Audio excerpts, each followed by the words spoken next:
Hello बच्चों, देखिए JW mains का 2 अप्रैल 2025 का क्वेश्चन है। बहुत लेटेस्ट क्वेश्चन है। जेई का सीक्वेंस है सीरीज टॉपिक के ऊपर में। और क्वेश्चन में देखिए क्या दिया था। क्वेश्चन में दिया था यहाँ पे हमारे पास में एक A1 A2 A3 एक सीरीज है जो कि एपी में है। और यहाँ पे समीशन दिया गया है A2k -1 is equal to -72/5 A1 and summation of the A का आंसर दिया गया है 0 दिया गया है, वो n तक दिया गया है। ठीक है, हमें निकालना है n का आंसर कि क्या हो सकता है। तो देखिए सबसे पहले थोड़ा ध्यान रखेंगे हम कि इसका सर इसका कंसेप्ट क्या होगा। तो अब देखिए क्वेश्चन में जो दिया गया है वो दिया गया है समीशन ऑफ दी के इजक्वल टू 1 से लेके 12। ओके, और ये दिया गया है A2k -1। अब मैं थोड़ा सा इसको कंसेप्ट समझते कैसे होगा। मान लीजिएगा के की जगह हम यहाँ पे 1 पुट करते हैं तो कितना आंसर आएगा 2 × 1 2 2 - 1 A1। तो इसका आंसर आएगा A1 आएगा सर। प्लस अगर आप यहाँ पे 2 पुट करते हैं तो 2 2 4 4 - 1 तो ये हो जाएगा आपका A3 हो जाएगा plus A5 and so on. इस तरह से हमारे पास मिलेगा। अगर हम 12 करते हैं तो आपका लास्ट वाला जो नंबर आएगा 24 - 1 तो आपका A23 तक हमारे आंसर यहाँ तक आएगा। तो अब यहाँ पे देखिए ये A1 A5 A3 ऑब्वियस सी बात है कि सर ये आपकी एपी में रहेंगे क्या। तो हाँ, ये भी एपी में रहेंगे आपका। और अगर मुझे इसका समीशन चाहिए तो मैं इसका समीशन कैसे सकता हूँ। तो इसका समीशन आएगा बच्चे n/2 यानी summation of the k is equal to 1/12 A2k -1।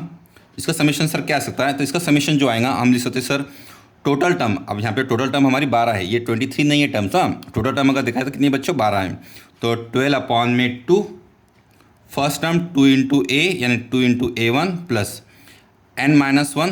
अब n हमारा टोटल 12 टर्म है तो लिखिए हम 12 - 1 इंटू डी। अब सबसे ज़्यादा बच्चा यहाँ पे डी जो होता है कॉमन डिफरेंस होता है। अगर आप सीक्वेंस यहाँ पे देखोगे तो इसका कॉमन डिफरेंस कितना आएगा। तो बहुत सारे बच्चे क्या लिखते थे यहाँ पे डी लिखते हैं। तो डी एक्चुअल में A1 A2 के बीच में कॉमन डिफरेंस डी है, A2 A3 के बीच में कॉमन डिफरेंस डी है। डी डी अगर मिलाकर देखा जाएगा तो A1 से लेके A3 बीच में कितना कॉमन डिफरेंस है। तो डी और डी कितना हो बच्चे 2D। तो यहाँ पे ध्यान रखेंगे कि A1 से लेके A3 का जो कॉमन डिफरेंस है वो 2D है। और सबसे बड़ी गलती बच्चों यहाँ पर होने वाली है जिसका कॉमन डिफरेंस 2D के जगह बच्चे जनरली डी लिख देते हैं। तो देखिए A1 A3 के बीच में जो कॉमन डिफरेंस है वो डी है, 2D का डिफरेंस है। और A3 से A5 के बीच में कितना कॉमन डिफरेंस है बच्चे, तो वो भी 2D का रहेगा। तो यहाँ पे कॉमन डिफरेंस आपका 2D रहेगा, ये सबसे इंपॉर्टेंट चीज़ है। अब हम इसको इसके इक्वल लिखा देंगे तो इसको सॉल्व करेंगे तो ये हो जाएगा 6 × 2 12 A1 प्लस 11 × 2 तो इस तो हमें 22 × 6 okay into d is equal to okay. इसका आंसर कितना दिया बच्चे -72/5 A1।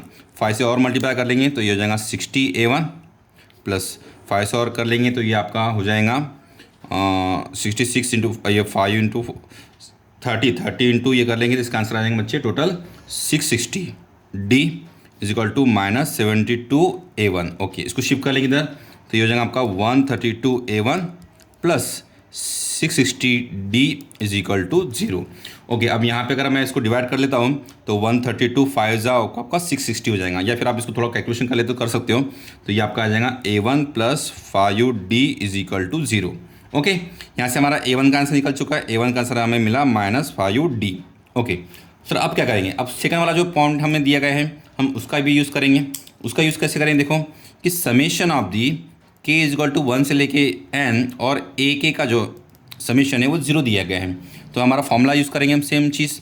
तो यहाँ पे नंबर ऑफ टर्म कितनी है n, तो हम लिखेंगे n/2 2 इंटू फर्स्ट टर्म यानी 2 into A1 plus n-1 into D, किसकी कॉमन डिफरेंस आपका डी आएगा क्योंकि ये सीरीज़ वाला AK वाला आंसर यानी A1 A2 A3 वाला इसका जो कॉमन डिफरेंस है वो डी है।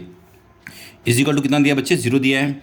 तो मैं इस तरह से लिख सकता हूँ उसको 2 और n से इसको डिवाइड कर दूंगा तो कितना आंसर आ सकता है क्योंकि इक्वल टू 0 है। तो n/2 इक्वल टू 0 बोलो या फिर इसको इक्वल टू 0 बोलो। हम लिख सकते हैं 2A1 plus n-1 into d is equal to 0। ये 0 या फिर ये 0 क्योंकि मल्टीप्लाई में है। तो 2 इंटू A1 की जगह आप लोग क्या लिख सकते हैं sir -5D plus n-1 into d is equal to 0। यहाँ से फिर से d कॉमन निकल जाएगा तो जाएगा -10 plus n-1 is equal to 0। ये तो d इज इक्वल टू 0 सकता है या फिर ये इज इक्वल टू 0 सकता है। तो d हमारा तो 0 हो नहीं सकता। ठीक है, तो हमारा इसको हम इसको मानेंगे 0 है यानी कितना जाएगा -11 plus n is equal to 0। तो यहाँ पे आपका आंसर आएगा n इज इक्वल टू 11। ठीक है, ऑप्शन नंबर आपका ये डी है। आप ज़रूर कमेंट करना है कि आपका आंसर यहाँ पर क्या है। तो देखिए थोड़ा सा सबसे इंपॉर्टेंट चीज़ जो 2D यानी कॉमन डिफरेंस है यहाँ पे टर्म यही सबसे ज़्यादा इंपॉर्टेंट है। तो ठीक है, अगर कोई डाउट आता है तो मुझे ज़रूर बताना है, कमेंट्स करना है।